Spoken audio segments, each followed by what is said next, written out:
I've had a lot of people say to me, I'm just waiting for things to go back to normal.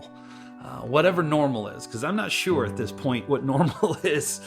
But I think maybe God doesn't want to do things the way they were. Maybe he wants to do things totally different moving forward. And you might say, well, wait, the things that we've been doing before all this, they worked. Not only did they work, they were super fruitful. I will just say this, perhaps what worked in a past season will not work in the new season. It literally might not even be able to go with you. Because the question is, especially right now where there's just so much fear and uncertainty, God is like, do you trust me, or are you going to try to control things out of fear? In Exodus 17, Moses and the people of Israel are in the wilderness, and the people of Israel are complaining about not having water and being thirsty. And Moses goes to God, and God says, hey, Moses, take the staff that I gave you, the staff that you struck the Nile with, and the water became blood. That staff, take that staff, and I want you to strike the rock, and water will come out. And it happened. It worked. It was amazing. And it's the kind of stuff that we started denomination on, right? We're the people that hit rocks with a stick and things happen. It just works, right? But God, like just a little bit later in Numbers 20,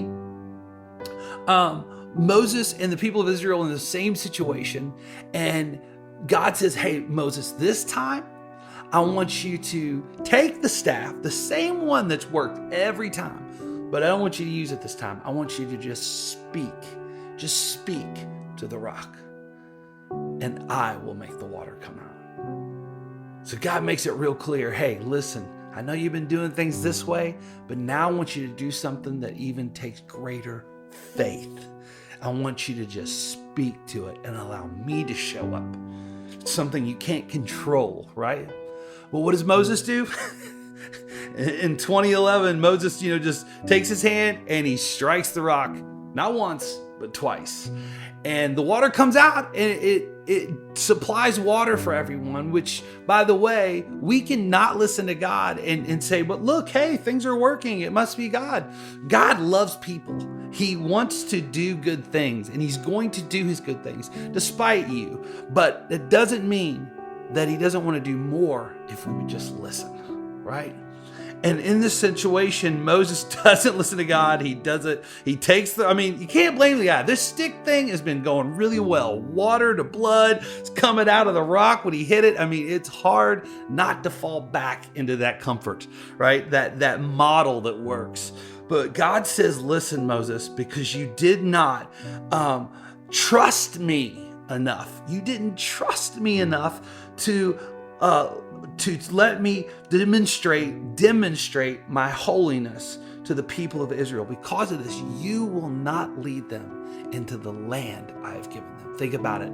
God sets this precedent of showing how important it is that we don't just fall into this thing of just doing what always worked, but listening to his voice, trusting him in every season to do things the way he wants. He makes such a precedent about trusting him, really trusting him, that he won't even let Moses or Aaron go into the promised land. It is amazing. And so today, listen, we listen to God's voice ourselves. We listen to God's voice. He tells us how to do something. It works. We're like, awesome, doing this thing is great. Let's just keep doing it. But God's like, no, I want you to trust me. Not just a model. I don't want you to fall into this thing where you trust the thing and not me.